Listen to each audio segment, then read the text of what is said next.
الحمد لله نحمده ونستعينه ونستغفره ونؤمن به ونتوكل عليه ونعوذ بالله من شرور أنفسنا ومن سيئات أعمالنا من يهده الله فلا مضل له ومن يضلل فلا هادي له ونشهد أن لا إله إلا الله وحده لا شريك له ونشهد أن محمدا عبده ورسوله صلى الله تعالى عليه وعلى آله وأصحابه وبارك وسلم تسليما كثيرا أما بعد فأعوذ بالله من الشيطان الرجيم بسم الله الرحمن الرحيم وما آتاكم الرسول فخذوه وما نهاكم عنه فانتهوا وقال النبي صلى الله عليه وسلم من صام رمضان إيمانا واحتسابا غفر له ما تقدم من ذنبه ومن قام رمضان إيمانا واحتسابا غفر له ما تقدم من ذنبه. آج کا جو بیان ہے وہ تھوڑا سا علمی قسم کا بیان ہوگا. جن حضرات کو علمی ذوق شوق ہے ان کو تو سمجھ میں بھی آئے گا, اچھا بھی لگے گا. باقی حضرات سوئیں گے, آرام کریں گے. سمجھ آ رہی ہے بات؟ یہ بیان کس موضوع پر ہوگا, کیوں کر رہا ہوں, اس کی تمہید پہلے بیان کر دوں.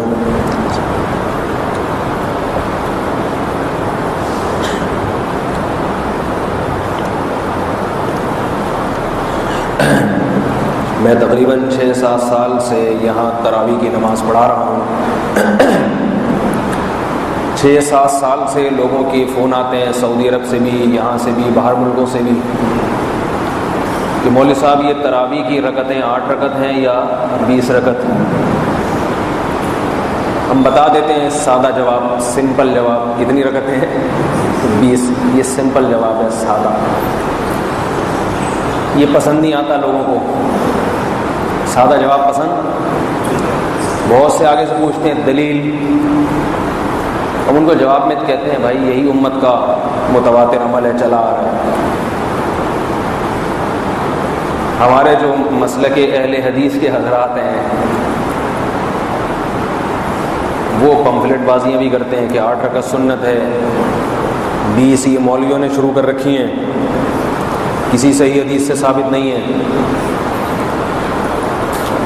تو 6-7 سال سے لوگ دباؤ ڈال رہے تھے کہ اس موضوع پر بیان کریں, مگر میں کر نہیں رہا تھا. ویسے تو طریقہ یہ میں آپ سے بولوں پوچھیں کیوں, ٹھیک ہے نا, لیکن آپ کے پوچھے بغیر میں خود ہی بتا دیتا ہوں کیوں نہیں کر رہا تھا. اس لیے کہ اختلافی مسائل جو ہے نا, لوگ نماز ہی نہیں پڑھ رہے, فرض ہی نہیں پڑھ رہے, تراویح تو دور کی بات. پھر جو تراویح پڑھ رہا ہے وہ 8 ہی پڑھ لے, چلو 20 نہیں پڑھتا تو 8 ہی پڑھ لے, some thing is better than nothing. لیکن جب وہ اختلافات دیکھتا ہے نا, کوئی 8 کی طرف ٹانگیں کھینچ رہا ہے, کوئی 20 کی طرف, تو وہ پھر بیچارہ کہتا ہے یہ مولویوں کے آپس کے اختلافات ختم ہی نہیں ہیں, چھوڑو ایسی کی تیسی. تو اصل تو حل یہی ہے کہ چھوڑو ایسی کی تیسی, اس لیے جو پڑھتے ہیں پڑھے. لیکن ایک بات ذہن میں آئی ہے, جب بھی مولوی لوگ آپس میں لڑا کریں نا, ایک اصول یاد رکھا کریں. حکیم الامہ مولانا اشرف علی تھانوی کی ایک بات ذہن میں لایا کریں کہ دیکھو جب بھی دو میں اختلاف ہو تو دونوں کو ملامت نہیں کیا کرو. ہو سکتا ہے اختلاف ایک نے کیا, دوسرا اپنا دفاع کر رہا ہو. اس کی میں آپ کو ایک مثال دوں. آپ نے دیکھا 2 آدمی لڑ رہے ہیں, ایک نمازی پرہیزگار نیک آدمی اور دوسرا محلے کا بدماش. دونوں گتھم گتھا ہیں. اب آپ نے آ کے لوگوں میں مشہور کر دیا اتنا نمازی ہو کے لڑتا ہے. بھائی اس نمازی سے تحقیق تو کر لو, ہو سکتا ہے وہ لڑ نہ رہا ہو, لڑ وہ بدماش رہا ہو, یہ بیچارہ اپنا دفاع کر رہا ہو. اب دفاع میں بھی تو مکے لگانے پڑیں گے نا اس کو. یہ کیسی انسانیت ہے کہ وہ لڑ رہے ہیں ادھر سے ادھر سے, مکے باکسنگ ہو رہی ہے, اور آپ کھڑے ہو کر کہ میں چونکہ نمازی ہوں لہذا میں لڑوں گا. نہیں, نمازیوں کے لیے لڑنا منع ہے. نبی صلی اللہ علیہ وسلم نے لڑائی بھڑائی سے منع کیا. ساری حدیثیں بخاری اور مسلم کی فٹ کرنے شروع کر دیں آپ. تو بھائی تحقیق تو کرو کہ اختلاف کرنے والا کون ہے, کون بیچارہ صرف دفاع میں ایک بات کر رہا ہے. تو یاد رکھیے اختلاف کرنے والا وہ ہوتا ہے جو امت کا ایک عمل چلتا چلا آ رہا ہے، اس کے خلاف جو بات کرے گا اس کو کہتے ہیں اس نے اختلاف کے بیج بو دیا۔ اب وہ پمفلٹ بازیاں انٹرنیٹ پر، میں نے کل انٹرنیٹ پر دیکھا ایسا، توصیف الرحمن راشدی کا نام تو سنا ہوگا، ان کو نہ سنیں بس نام ہی کافی ہے۔ کل میں نے 10 منٹ کا ان کا تراویح کا بیان سنا، غیر مقلد ہیں، بڑے متعصب قسم کے، امامہ ڈالتے ہیں وہ عربوں کے اسٹائل میں، مگر زبان عربوں والی، عربوں کی زبان تو بڑی شائستہ ہے، آپ سعودی عرب جائیں عربوں کی زبان پہ گالی نہیں ہے، ہر بات میں ہذا اللہ اکبر سبحان اللہ صلی اللہ علیہ وسلم، ہر بات اتنی میٹھی زبان ہے۔ تو جبے کبے اور بہت خوبصورت سب اور پیچھے مکہ مدینہ بھی لکھ دیا، سب کچھ ہو گیا، لیکن جب بولتے ہیں تو پتہ چلتا ہے کہ یہ سعودی عرب اسٹیشن سے ان کا تعلق نہیں، یہ کوئی چھانگا مانگا یا چیچا وطنی کے لگ رہے ہیں، بولنے کا اسٹائل ایسا خوبصورت۔ تو 10 منٹ ان کا میں نے تراویح پر بیان سنا، چیخ رہے تھے کہ 8 رکعت، اور میں تو چیخ نہیں سکتا نا اس طریقے سے، چیخوں گا تو پوری مسجد میں شور ہوگا۔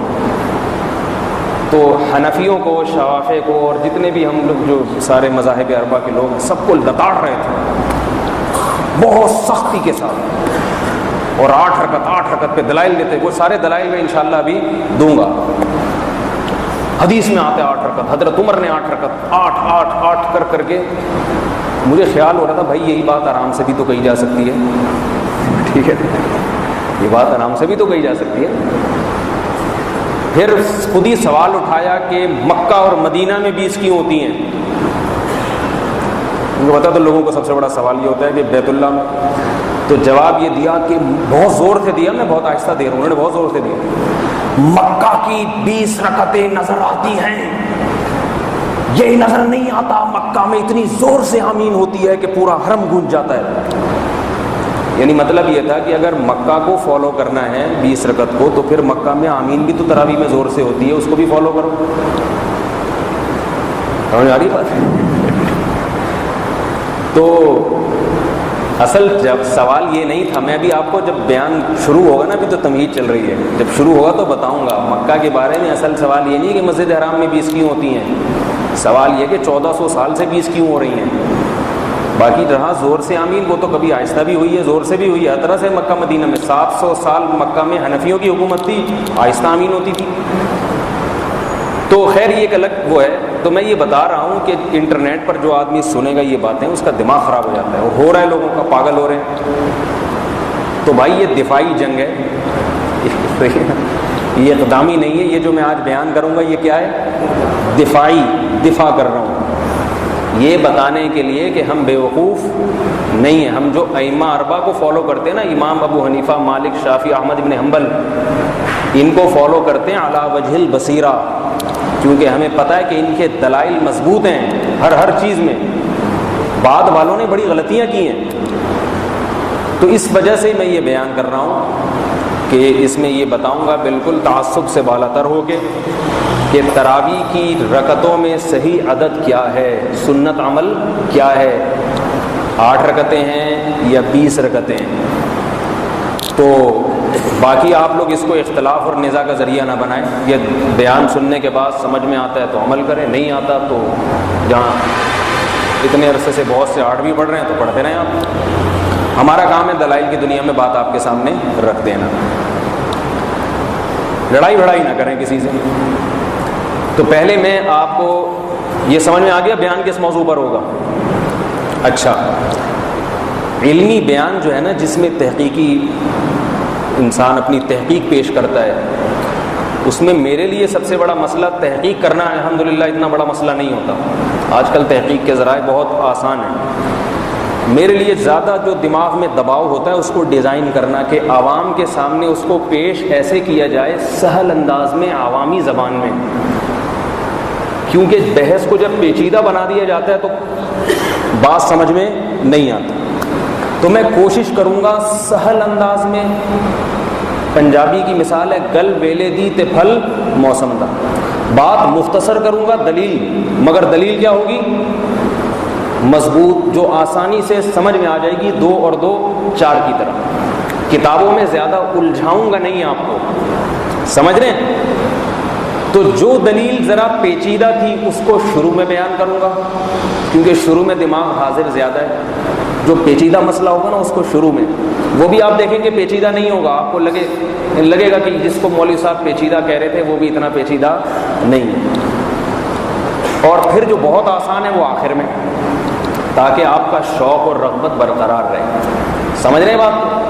تو یہ بیان کس موضوع پر ہے کہ ہمیں صحابہ کرام اور آپ صلی اللہ علیہ وسلم کی سنت میں کیا عمل ملتا ہے، تاکہ آپ جب تراویح پڑھیں تو آپ علی وجہ البصیرہ پڑھیں کہ ہم سنت عمل پر عمل کر رہے ہیں، ہم کو بدعتی نہیں. تو سب سے پہلے میں جو اہل حدیث حضرات ہیں 8 رکعت تراویح کے سنت ہونے پر دلائل پیش کرتے ہیں، ان کے دلائل پیش کروں گا. صحیح ہے؟ پھر ان دلائل کا جواب دوں گا مختصر مگر جامع اور مضبوط، تاکہ آپ کو ذہن نشیں ہو جائے. پھر میں اپنے دلائل پیش کروں گا، اور ہمارے دلائل پر انہوں نے جو اعتراضات کیے ان اعتراضات کا بولے بھائی جواب دوں. اور اصول پورے بیان میں یہ رہے گا گل ویلے دی تے پھل موسم کا.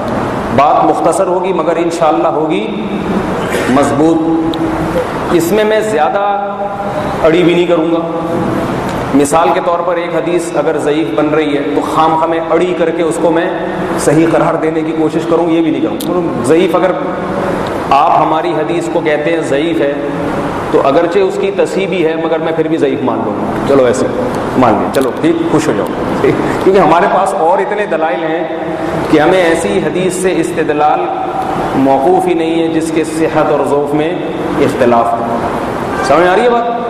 تو اس طرح آپ لوگ اگر آرام سے شوق سے سنیں گے تو میں بھی شوق سے بیان کروں گا. جس بھائی نے سونا ہے، آرام کرنا ہے، آپ یوں سمجھ کے بیٹھیں جیسے تراویحاں شروع ہو گئی ہیں. بھئی چانس تو تھا نا آج بھی رمضان کا، تھا یا نہیں تھا؟ تو سمجھ لو تراویح ہی ہو رہی. تراویح پر بیان ہے تو تراویح تو ہو گئی نا. اہل حدیث حضرات جو دلائل دیتے ہیں نا، ان کی کتابیں جو میں نے مطالعہ کی ہیں تو ان کے دلائل 10 ہیں کل 8 رکعت تراویح کے سنت ہونے پر. کتنے دلائل؟ 10. وہ دلائل میں نمبر وار پڑھتا ہوں اور ساتھ ہی ساتھ ان کا جواب دیتا چلا جاتا ہوں. حافظ زبیر علی زئی صاحب اہل حدیث علماء میں بہت بڑے عالم سمجھے جاتے ہیں. شیخ العرب والعجم کہا جاتا ہے کہ ان کو عرب میں بھی بڑی عزت ہے اور عجمیوں میں بھی عزت ہے. اور آج کل ان کا نام انٹرنیٹ پہ بھی زیادہ چل رہا ہے. سنا ان کا ماضی قریب میں انتقال بھی ہو گیا، اللہ تعالیٰ مغفرت فرمائے. بہرحال مسلمان تھے، ٹھیک ہے، عالم تھے. تو ان کی کتاب میں اس وقت لے کر آیا ہوں. یہ سافٹ کاپی میں ہے میرے پاس. کتاب میں نے کوشش کی اصل مل جائے تو بہت اچھا ہوتا ہے، اس کو پڑھنا آسان ہوتا ہے، لیکن بہرحال سافٹ کاپی میں یہاں سے میں حوالے پیش کروں گا، ان کے تبصرے پیش کروں گا. تو انہوں نے 10 دلائل میں خلاصہ جمع کیا ہے. کتنے دلائل ہیں؟ بہت آسان ہے، بہت 10 بھی نہیں ہوں گے. آپ دیکھیں گے کہ یہ 10 کو سمیٹ کر ہم کتنوں میں لے آئیں گے. بہت ہلکا پھلکا. آ رہی بات سمجھ؟ یہاں تک تو آ رہی تھی، شکر ہے. نور المصابیح فی مسئلۃ التراویح، یہ حافظ زبیر علی زئی صاحب کی کتاب ہے. اس میں انہوں نے لکھا ہے کہ 10 دلائل دیے ہیں تراویح کے 8. پہلی اور دوسری دلیل کا جواب چونکہ آسان ہے وہ میں بعد میں دوں گا. میں نے بتایا نا مشکل چیزیں پہلے آ جائیں، آسان چیزیں بعد میں.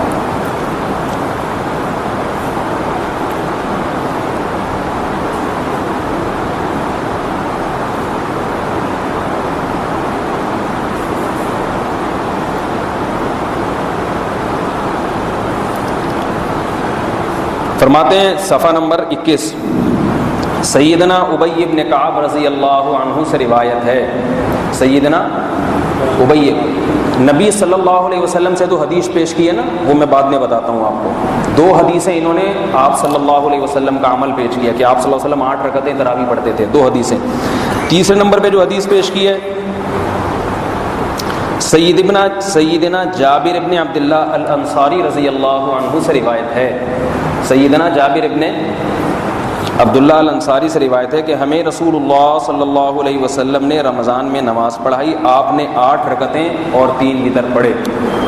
یہ صحابی رسول کس کا عمل بیان کر رہے ہیں؟ رسول اللہ صلی اللہ علیہ وسلم کا عمل. اس پر خود ہی اعتراض قائم کرتے ہیں کہ علماء احناف اس پر یہ اعتراض کرتے ہیں کہ اس کی سند میں محمد ابن حمید راضی ہے، جس پر محدثین نے کلام کیا، یہ فلاں فلاں اس میں کذاب تھا، دجال تھا، وغیرہ وغیرہ۔ تو آگے اس کا جواب دیا کہ نہیں، اس کی فلاں فلاں فلاں نے توثیق کی ہے اور اس کی مطابقت میں بہت ساری روایتیں موجود ہیں۔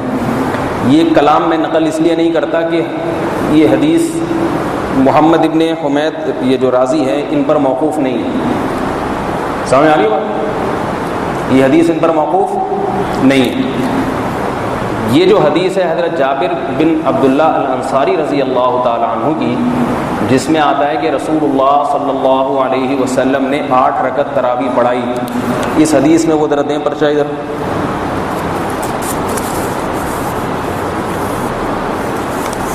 یہ ان کا خلاصہ میں نے جو ہے نا اس تحریر میں جمع کر کے رکھا ہوا ہے، جہاں مجھے تھوڑا سا حافظے میں ہوگا تو میں آپ کو یہ یہاں سے خلاصہ دیکھ کے بتا دوں گا۔ امید ہے انشاءاللہ خلاصے کی ضرورت پیش نہیں آئے گی۔ اس حدیث کا پہلا راوی عیسیٰ ابن جاریہ، جابر ابن عبداللہ الانصاری کی حدیث ہے، اس کا پہلا راوی کون ہے؟ عیسیٰ ابن جاریہ۔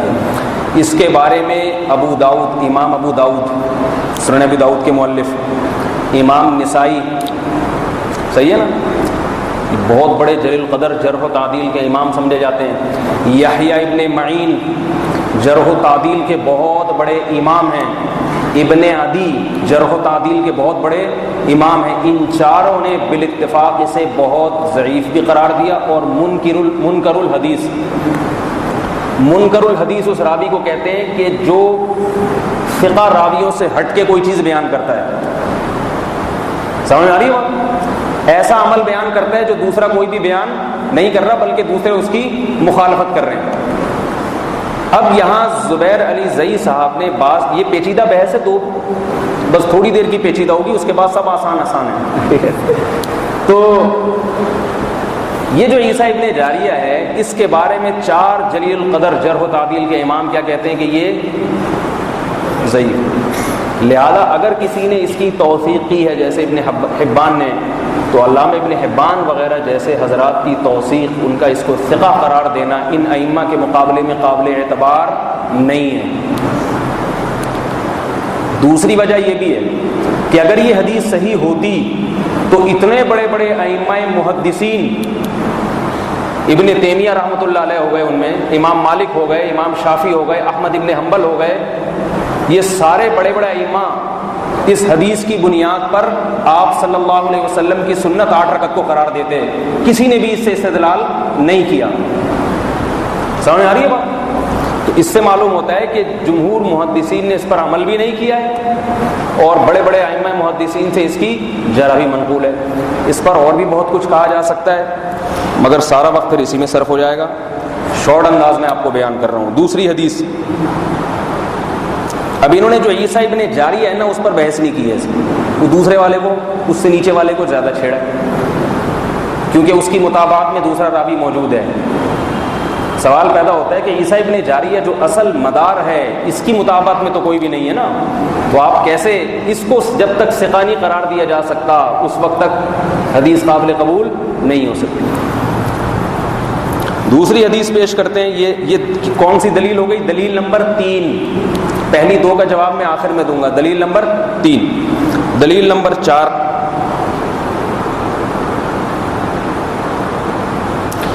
دلیل نمبر 4 میں بتاتے ہیں، سیدنا ابی ابن کعب سے روایت ہے کہ میں نے رمضان میں 8 رکعتیں اور وتر پڑھے اور نبی کو بتایا، آپ صلی اللہ علیہ وسلم نے کچھ بھی رد نہیں فرمایا۔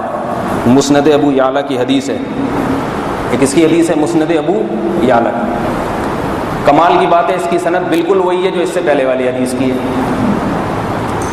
سمجھ آ رہی ہے بات؟ اس کی سند بالکل وہی ہے جو اس سے پہلی والی حدیث، خود اعتراف بھی کیا انہوں نے کہ وہی سند ہے اس کی جو پہلے والی حدیث۔ تو جو کلام پچھلی حدیث پر ہے وہی کلام اس پر بھی ہے کہ اس سے بھی کسی محدث نے 8 رکعت تراویح کے سنت ہونے پر استدلال نہیں کیا، اور اس کی سند میں بھی عیسیٰ ابن جاریہ موجود ہے۔ تو عیسیٰ ابن جاریہ ہی ہے جو 8 رکعت نقل کر رہا ہے، باقی کوئی بھی نقل نہیں کر رہا۔ یہ دلیل نمبر 4 ہو گئی۔ 10 دلائل میں سے 2 کتنے آرام سے نمٹ گئے؟ نہیں نمٹ گئے۔ آگے چلیں، دلیل نمبر 5، سیدنا عمر ابن امیر المومنین عمر ابن خطاب نے سیدنا ابی ابن کعب اور سیدنا تمیم داری کو حکم دیا کہ لوگوں کو رمضان میں رات کے وقت 11 رکعتیں پڑھائیں۔ موطا امام مالک کی حدیث ہے کہ سیدنا امیر المؤمنین نے ابی ابن کعب کو اور سیدنا تمیم داری کو حکم دیا کہ لوگوں کو کتنی رکعتیں پڑھائیں؟ 8 رکعتیں۔ سمجھ آ رہی ہے بات؟ اس کا جواب یہ موطا امام مالک کی حدیث ہے۔ آگے بتاتے ہیں کہ موطا امام مالک کی ساری حدیثیں بالکل صحیح ہیں، بے غبار ہیں، اس پہ کافی سارے حوالے نقل کیے ہوئے ہیں، اور یہ بھی بتایا ہے کہ اس حدیث کی سند کے جتنے راوی ہیں وہ سارے بخاری اور مسلم کے ہیں، اور سارے راوی ثقہ ہیں۔ تو میں ان کا کلام اس لیے نہیں پڑھ رہا کہ یہ سارے دعوے ہم مانتے ہیں کہ اس حدیث کے سارے راوی ثقہ بھی ہیں، یہ بھی مانتے ہیں ہم، یہ حدیث موطا امام مالک میں ہے، یہ بھی مانتے ہیں ہم، تو وہ سارے حوالے دینے کی ضرورت نہیں ہے۔ اس حدیث کی سند بالکل صحیح ہے، یہ بھی مانتے ہیں ہم، لیکن پھر بھی یہ حدیث قابل قبول نہیں ہے۔ کیوں نہیں ہے؟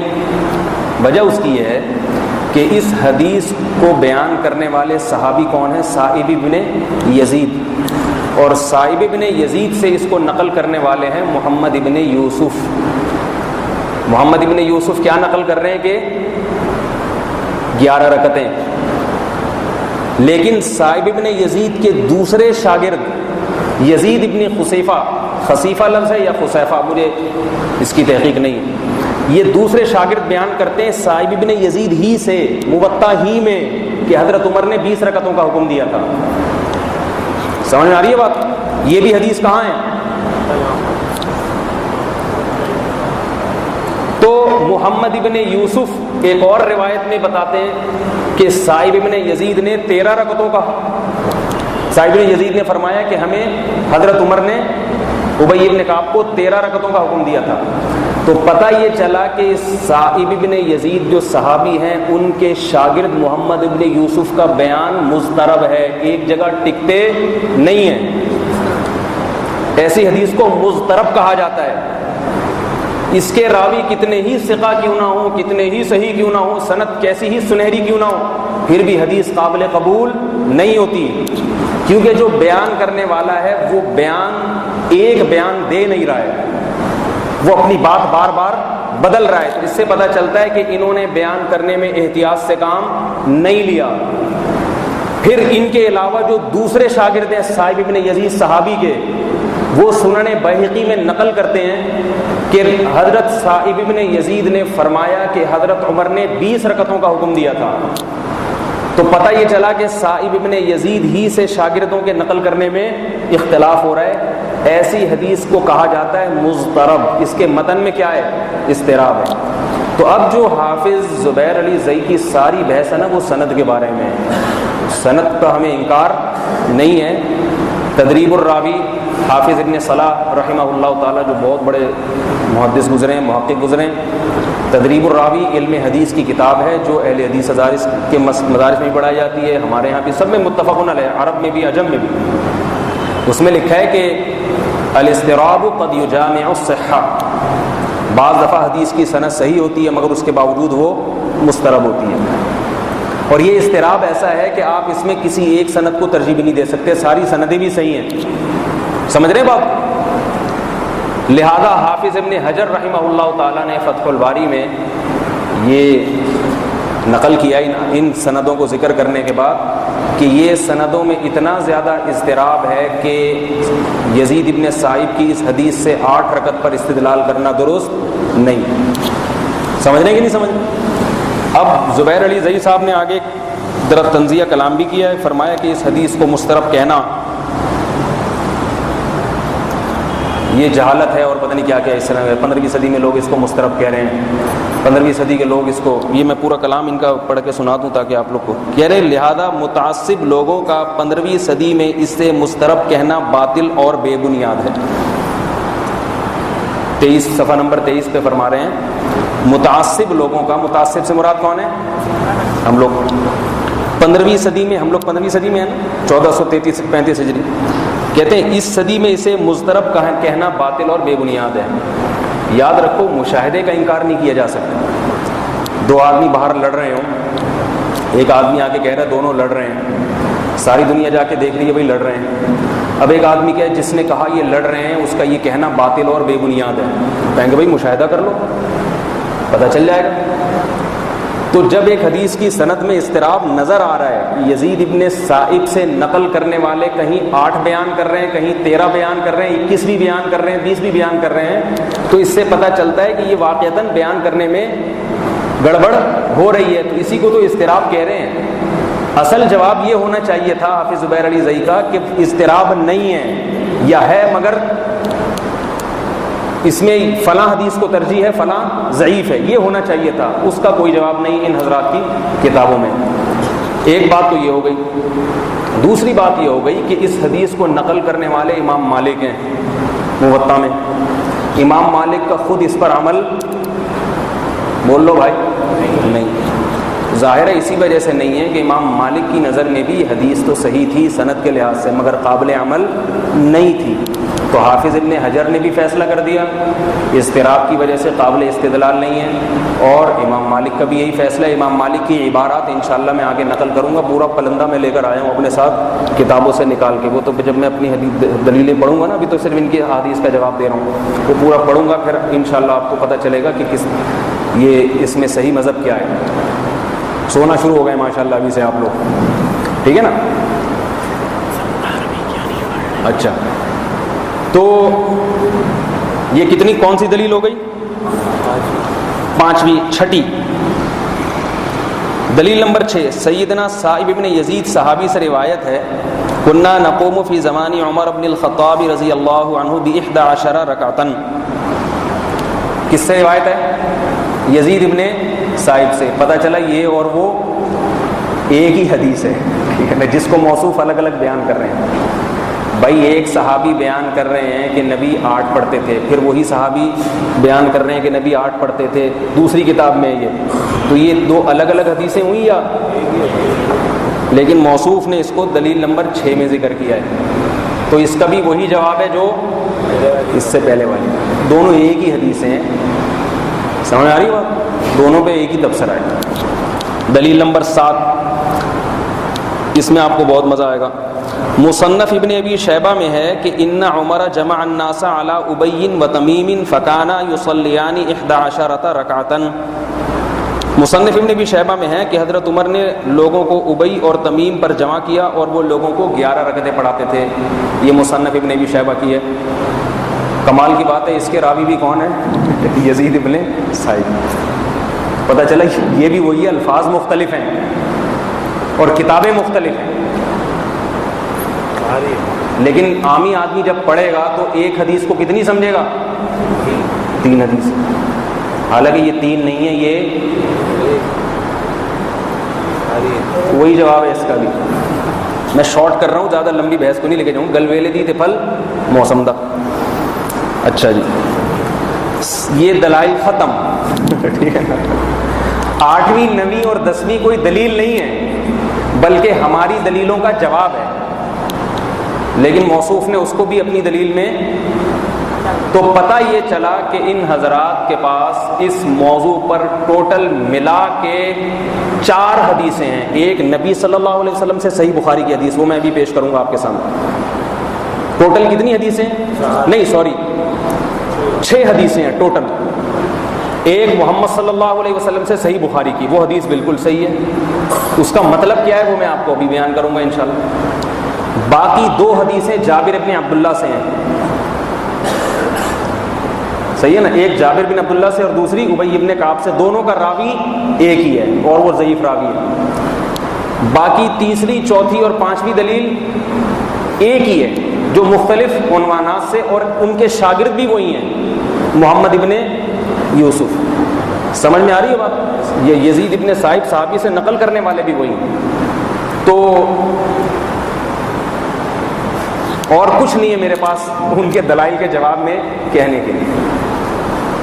اچھا نہیں لگ رہا مجھے اس قسم کی باتیں کرنا، لیکن 6 سال سے دماغ پک گیا ہے سن سن کے 8 رکعت تراویح، 8 رکعت تراویح، 8۔ میں بھی خدا کی قسم اتنا متاثر تھا، کچھ تو ہوگا بھائی، جو اتنے لوگ ہیں بیوقوف تھوڑی ہیں، جو جب مطالعہ کیا تو پتہ چلا کہ اس کے علاوہ صحیح ہے نا، کچھ بھی نہیں ہے۔ آگے چلیے، دلیل نمبر 8۔ نبی کریم صلی اللہ علیہ وسلم سے 20 رکعت تراویح قطعاً ثابت نہیں ہے. ابھی بات یہ کہ 8 ثابت کا دلیل پیش کریں نا, یہ دعوے کہ 20 ثابت نہیں ہے, یہ تو الگ بحث ہے. فرماتے ہیں نبی کریم صلی اللہ علیہ وسلم سے 20 رکعت قطعاً ثابت نہیں ہیں. یہ دلیل نمبر 8. انور شاہ کشمیری دیوبندی فرماتے ہیں وَأَمَّا 20 رَكْعَةً فَهُوَ عَنْهُ عَلَيْهِ السَّلَامُ بِسَنَدٍ ضَعِيفٍ وَعَلَى ضُعْفِهِ اتِّفَاق. انور شاہ کشمیری فرماتے ہیں کہ جو 20 رکعت ہیں وہ تو آپ صلی اللہ علیہ وسلم سے ضعیف سند کے ساتھ مروی ہے اور اس کے ضعیف ہونے پر اتفاق ہے. العرف الشذی. یہ انور شاہ کشمیری رحمۃ اللہ علیہ ہمارے بزرگوں میں سے علماء دیوبند میں ہیں. ان کا مقولہ اہل حدیث حضرات بہت زیادہ پیش کرتے ہیں کہ انور شاہ کشمیری بھی 20 رکعت تراویح کے منکر تھے. تو میں انور شاہ کشمیری رحمۃ اللہ علیہ کے قول کی حیثیت بتا دوں. اس میں انور شاہ کشمیری رحمۃ اللہ علیہ نے صرف اتنا بتایا ہے کہ جو 20 رکعت تراویح کی نسبت نبی کی طرف کی جاتی ہے کہ نبی نے 20 پڑھی ہیں, اور اس بارے میں جو حدیث پیش کی جاتی ہے وہ حدیث ضعیف ہے. صرف یہ مقصد ہے. یہ مقصد نہیں انور شاہ کشمیری کا کہ 20 رکعت پڑھنا سنت نہیں ہے. انور شاہ کشمیری رحمۃ اللہ علیہ کی پوری عبارت, پورا پیراگراف میں آپ کو پڑھ کے سناتا ہوں, اس سے پتہ چلے گا کہ انور شاہ کشمیری رحمۃ اللہ علیہ کا اصل مذہب اس بارے میں کیا تھا.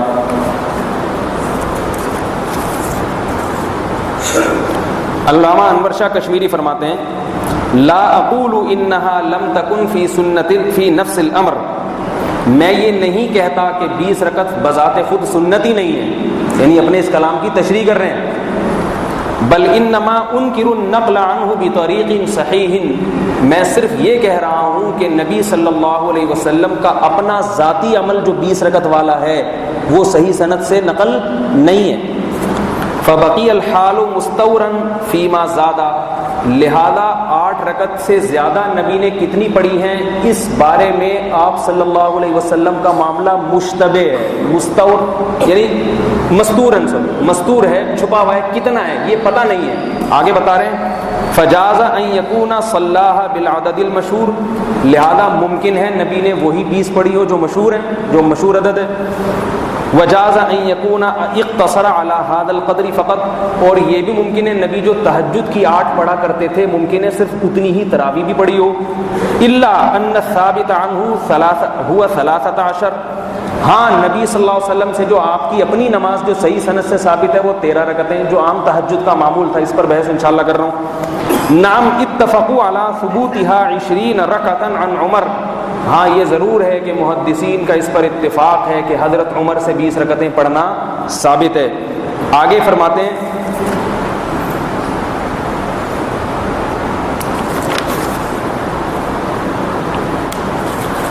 وَأَمَّا الْعِشْرُونَ فَوَضَعُوا لَهَا الْجَمَاعَ.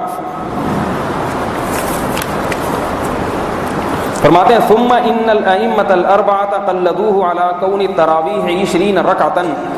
فرماتے ہیں آگے پھر چاروں ائمہ نے جو 20 رکعت تراویح کا قول کیا ہے وہ حضرت عمر کی تقلید کی ہے. کس نے؟ چاروں ائمہ نے. یہ علامہ انور شاہ کشمیری کا بیان چل رہا ہے.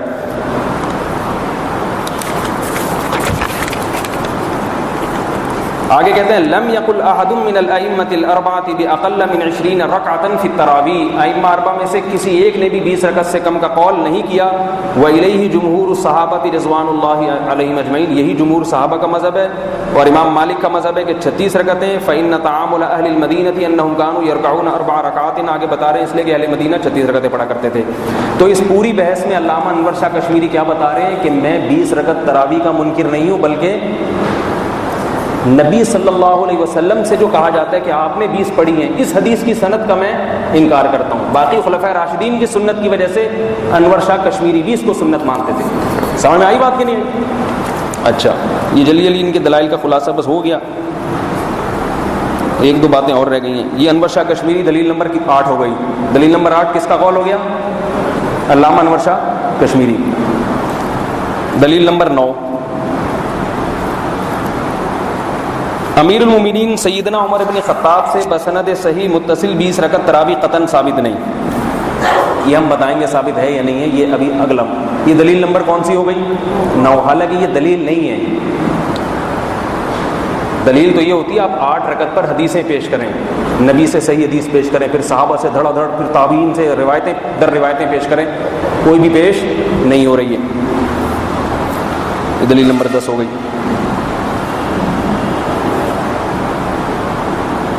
دلیل نمبر 9 ہو گئی نا. دلیل نمبر 10 کسی صحابی سے بھی بسنت صحیح متصل 20 رکعت تراویح قطعاً ثابت نہیں. لہذا ثابت ہو گیا کہ 11 رکعت سنت رسول اور سنت خلفائے راشدین. یہ پھر میں ابھی صحابہ کے جب آثار پیش کروں گا انشاءاللہ اس میں یہ بات آئے گی. آگے فرما رہے ہیں کہ پھر جو بہت سارے تابعین کے سے ثابت ہے نا کہ 20 رکعت تراویح، اس کا بھی جواب دینا چاہیے نا. وہ جواب میں جب دوں گا جب وہ تابعین کے آثار پڑھوں گا کہ انہوں نے اس پہ کیا تبصرہ کیا، پھر آپ کے سمجھ میں آئے گا. یہ مشکل بحث ختم، ٹھیک ہے نا. یہ جو پیچیدہ بحث تھی ختم ہو گئی. یہ ان کے دلائل ہیں جو میں نے آپ کے سامنے پیش کیے. سمجھ میں آ رہی ہے بات؟ اب میں دلیل پیش کرتا ہوں. پہلی دلیل ان کی رہ گئی ہے، وہ دیں ذرا. وہ دلیل ہے صحیح مسلم کی حدیث ہے. حضرت عائشہ رضی اللہ تعالی عنہ فرماتی ہیں کہ رسول اللہ صلی اللہ علیہ وسلم ما کان یزید فی رمضان ولا فی غیرہ علی 8 رکعات. آپ صلی اللہ علیہ وسلم رمضان اور غیر رمضان میں صرف 8 رکعتیں پڑھتے تھے. رمضان اور غیر رمضان میں صرف اور صرف 8 رکعتیں پڑھا کرتے تھے. بخاری کے الفاظ یہ ہیں کان یصلی 4 ثم 4 ثم یوتر ب3. 4 رکعتیں پھر 4 رکعتیں پھر 3 وتر. پہلی بات تو یہ کہ انہوں نے مسلم کی حدیث کے الفاظ پورے نقل کیے ہیں، بخاری کی حدیث کے الفاظ پورے نقل نہیں کیے. کیونکہ مسلم کی حدیث میں کہ 2 رکعتیں کر کے پڑھتے تھے اور بخاری والی میں کیا ہے. تو اگر اس حدیث کو آپ تراویح کے مسئلے میں لے کر آ رہے ہیں تو بخاری کی حدیث پہلے ہونی چاہیے تھی اور پوری ہونی چاہیے تھی، مسلم کی حدیث ضمناً آ جاتی.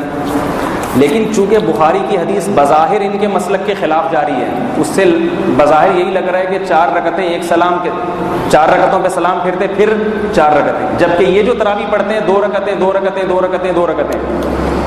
نہیں آ رہی بات سمجھ میں؟ تو یہ تحقیق تو نہیں ہوئی نا میرے بھائی. اس کو تحقیق تھوڑی کہتے ہیں کہ آپ کے مذہب کے خلاف جو چیز جا رہی ہے آپ اس کو پوری طور پہ نقل نہ کریں اور دوسری بات نقل کر دیں. تو یہ جو حدیث، یہ 2 حدیثیں ہیں جو اصل میں ایک ہی استدلال ہے. وہ کیا ہے؟ رسول اللہ صلی اللہ علیہ وسلم رمضان اور غیر رمضان میں 8 رکعت پڑھا کرتے تھے اور 3 وتر پڑھا کرتے تھے. یہ حدیث ہے جس سے استدلال کرتے ہیں دیکھو بھی رمضان میں بھی وہ جو ہوتا تھا وہی، غیر رمضان میں وہی 8 ہی رکعتیں ہوتی تھیں. اس کا جواب یہ ہے کہ یہ حدیث تہجد کے بارے میں ہے، تراویح کا اس میں کوئی تذکرہ نہیں ہے. اس پہ بہت سارے قرائن ہیں. پہلی بات تو یہ کہ اس میں رمضان کے ساتھ غیر رمضان کا بھی ذکر ہے، جبکہ تراویح صرف اور صرف رمضان میں ہوتی ہے. نمبر 2 اس میں ہے کہ یہ نماز نبی آخر وقت میں پڑھتے تھے، رات کے آخری حصے میں. حدیث کے الفاظ ہیں کہ امی عائشہ فرماتی ہیں جب وتر پڑھنے لگتے تو مجھے جگاتے، میں اٹھتی میں بھی وتر پڑھتی. جبکہ اہل حدیث حضرات عشاء کی نماز کے بعد پڑھتے ہیں. تو میرے بھائی اگر حدیث کو دلیل بنانا ہے تو آپ کو یہ نماز کب پڑھنی چاہیے؟ آخر وقت میں. اور پھر ایسے آخر وقت میں کہ سحری کے وقت میں آپ پھر وتر جا کے پڑھیں، جبکہ آپ کیا کرتے ہیں؟ شروع میں پڑھتے ہیں. تو جس حدیث پر خود عمل نہیں ہو اس حدیث کو بطور حجت پیش نہیں کیا جا سکتا. تیسری بات یہ ہے کہ خود اس حدیث کے خلاف بخاری اور مسلم ہی کی دوسری حدیثیں ہیں جن میں آتا ہے کہ آپ نے 8 سے زیادہ بھی نمازیں پڑھی ہیں، 13 رکعتیں بھی پڑھی ہیں، 17 رکعتیں بھی پڑھی ہیں آپ صلی اللہ علیہ وسلم نے. تو پتہ یہ چلا کہ امی عائشہ اس میں دائمی معمول نہیں بتا رہی کہ ہمیشہ یہی ہوتا تھا، بلکہ عمومی طور پر یہ ہوتا تھا. جبکہ تراویح نبی صلی اللہ علیہ وسلم نے صرف اور صرف رمضان میں 3 دن پڑھی ہے. تو وہ جو 3 دن آپ صلی اللہ علیہ وسلم نے نماز پڑھی ہے اس کا اس حدیث میں تذکرہ نہیں ہے. تراویح تو صرف آپ صلی اللہ علیہ وسلم نے 3 دن پڑھی ہے. حدیث میں آتا ہے آپ رمضان کی 23ویں رات کو نکلے، صحابہ کرام بھی آ گئے، آپ نے نماز پڑھائی، بہت طویل نماز تھی.